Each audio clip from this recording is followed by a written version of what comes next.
Hello les accros de One Piece, c'est Silver et Copper. Bienvenue sur Raftalie, la chaîne dédiée à tout l'univers de One Piece. Depuis maintenant quelques années, un équipage pirate navigue sur les mers en quête de gloire, de fortune et de richesse. Et même si leur capitaine est un homme plus proche d'un héros que d'un pirate, il a dans son équipage une vraie bête sauvage. Un homme si sanglant qu'il a dédié sa vie à la violence. Et son nom, c'est Zoro, l'ancien chasseur de pirates. Et pourtant, lui, comme tous les autres d'ailleurs, est capable des plus grands sacrifices pour ceux qui lui sont chers. Et il s'est sacrifié plus d'une fois pour les Mugiwara. C'est donc avec un grand plaisir qu'on vous propose aujourd'hui cette dernière partie de notre vidéo moment sur ses exploits.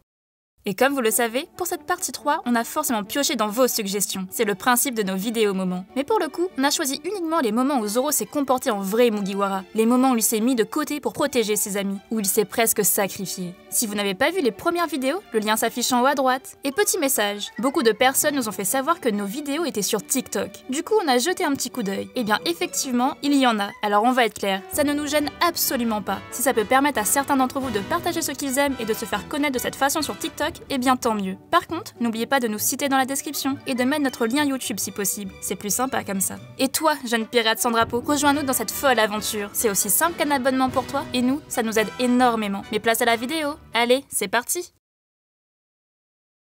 Numéro 1, le Mugiwara.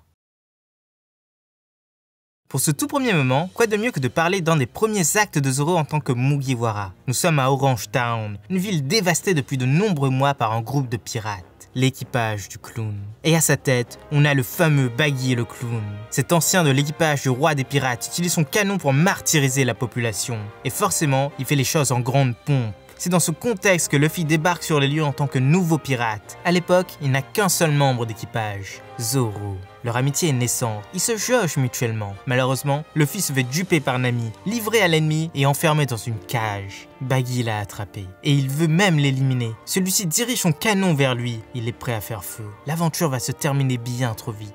Heureusement, Nami refuse de le tuer et éteint la mèche au péril de sa vie. C'est alors que Zoro débarque et met à terre ses pirates de pacotille. Et mieux, il s'attaque à Baggy, le domine au sabre et finit par le trancher. Hélas, c'était bien le plan de son adversaire. Et à l'aide du pouvoir que lui confère son fruit du démon, il décroche sa main de son corps et poignarde Zoro. Mais Zoro n'abandonne pas. En sang, il détourne le canon vers les pirates. Nami allume la mèche et lui porte la cage à bout de bras et se sauve du toit. Maintenant, Luffy, c'est son capitaine. Peu importe le fardeau que celui-ci peut représenter, il le soutiendra toujours.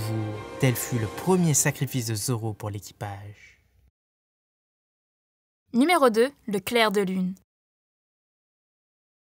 Restons au tout début de l'œuvre, plus précisément les premiers pas de l'équipage sur Grand Line. Après avoir quitté le Cap des Jumeaux, les Mugiwara décident d'accompagner deux agents du Baroque Works jusqu'à leur île. Les Mugiwara font une entrée fracassante sur la baie. Les habitants de l'île les acclament. Ils sont heureux de les voir. Tout d'abord étonnés, ils vont accepter cet état de fait et seront littéralement traités comme des rois. Absolument tout leur est offert. Argent, gîte, nourriture, boissons et même femmes. Et ils finissent par s'endormir paisiblement. Hélas, tout ceci n'était qu'une mascarade. Et toutes ces personnes étaient aussi des assassins du Baroque Works. Ils s'amusent à duper les pirates de passage et les tuent pour voler leurs trésors. Toutes les croix qui recouvrent la montagne en sont des preuves. Ils s'apprêtent à égorger ces jeunes pirates. Mais soudain, une voix se fait entendre du haut d'un des bâtiments. Un homme les observe depuis longtemps. C'est Zoro, le chasseur de pirates. On peut lire dans ses yeux son envie de meurtre. Il veut protéger ses amis. Et pour ça, il fera couler tout le sang nécessaire. Tel une bête sauvage, il se jette dans la mêlée et élimine les agents un à un. Même les hauts gradés présents n'arrivent pas à l'arrêter. Ils ne font pas le poids. Ce soir-là, Zoro tue plus d'une centaine d'assassins. Et cette réputation de tueur sanguinaire le suit encore aujourd'hui.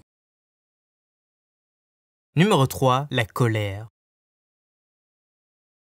Nous sommes au pays des samouraïs. Afin de déstabiliser et de mettre à terre l'empereur Kaido, les Mugiwara ont débarqué sur le lieu dans le but de s'infiltrer. Et clairement, tout se passe à la perfection. Enfin, sauf pour deux d'entre eux, Zoro et Luffy. Le second commence même une joute contre Kaido, et suite à sa défaite, il se fait enfermer à Udon.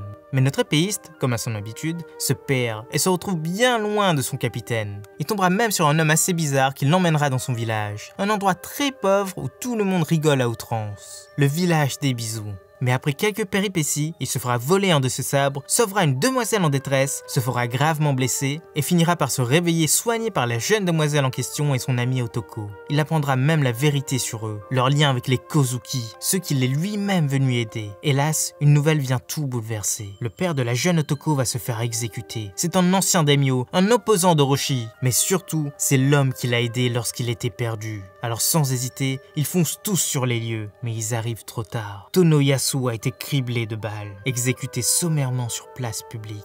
Et celui qui a fait ça, c'est le shogun Orochi, et il veut éliminer toute la lignée. Retournant son arme vers la jeune fille, il n'hésite pas à faire feu. Mais en un éclair, deux opposants se dressent face à lui et dévient toutes les balles. Ces personnes, ce sont Zoro et Sanji. Dans un tourbillon de flammes, ils se tiennent côte à côte pour la première fois depuis bien longtemps. Et en tant que Mugiwara, ils ne peuvent laisser la population souffrir plus longtemps.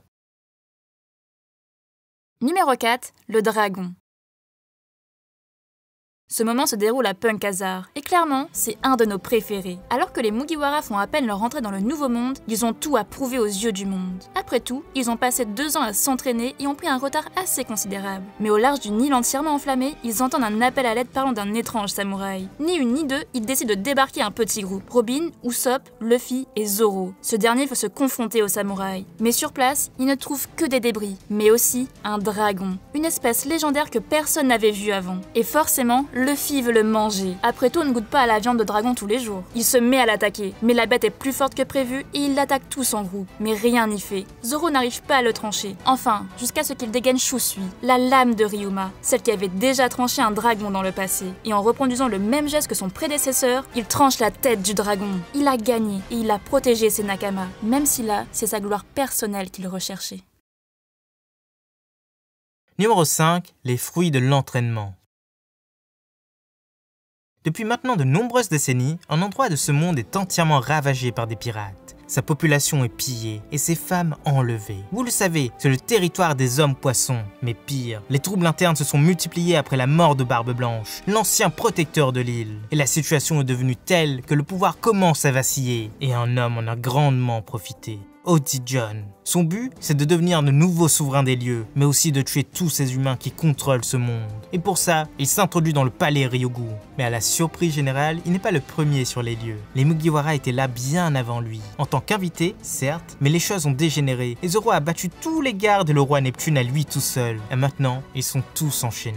Forcément, Oji jubile et il décide d'en finir avec tout le monde. Mais les Mugiwara ne sont pas d'accord et un combat commence. Oji se fait très vite dominer, mais il inonde les lieux. Un homme poisson est bien plus puissant sous l'eau. Mais lui, avec ses stéroïdes, il devient littéralement imbattable. Tel un requin, il attaque sa proie de tous les côtés. Il veut l'épuiser avant de le noyer. Mais Zoro ne se laisse pas faire. Et d'un seul coup, il tranche le monstre sous l'eau. Ce jour-là, il a sauvé ses amis en accomplissant un exploit. Il a surpassé un homme poisson sous l'eau. Numéro 6, le sacrifice. Et enfin, parlons d'un des arcs les plus badass de One Piece, et accessoirement, un des plus grands sacrifices possibles. Nous sommes juste après Whiskey Peak. L'équipage a pris en son bord une invitée de marque, Vivi, la princesse d'Alabasta. Et ils foncent vers son pays dans le but de mettre une grosse raclée à Crocodile. Mais l'étape obligatoire, c'est Little Garden, l'île des géants Dory et Brogy. Depuis une centaine d'années, ces deux-là se livrent un nombre incalculable de duels, et aucun d'eux n'est jamais sorti vainqueur. Les Mugiwara vont faire ami-ami avec eux, mais sur place, ça tourne mal. Des agents du Barkwork débarquent et se mettent à attaquer tout le monde. Et grâce à leur tour de passe-passe, ils mettent à terre un des géants et immobilisent l'autre. Les Mugiwara aussi sont tombés dans leur piège. Ils sont pris dans la cire de Mr. Free. Leur dernière heure est arrivée. Ils vont finir en statue de cire. C'est alors que Zoro parle au géant. Il lui dit qu'il faut sortir de là. Ensemble, ils sont sûrs de gagner. Et pour ça, Zoro veut se trancher les jambes. Sous les yeux d'une amie horrifiée, il lève ses sabres et les abat sur ses jambes. Mais juste avant que l'acte ne soit accompli, Luffy, Kalu et Usopp débarquent en sauveur. Hélas, Zoro avait déjà bien entaillé ses jambes. Il saigne abondamment. Depuis, il garde les séquelles de sa volonté dans sa chair. Pensez-y, il aurait pu être comme Shiki et avoir des sabres à la place des jambes. Voilà, c'est déjà la fin de ce top. On espère que ça vous a plu et surtout qu'on ne vous a pas oublié. Sinon, dites-le nous en commentaire. C'était Silver et Copper pour Aftalil. À bientôt les accros de One Piece.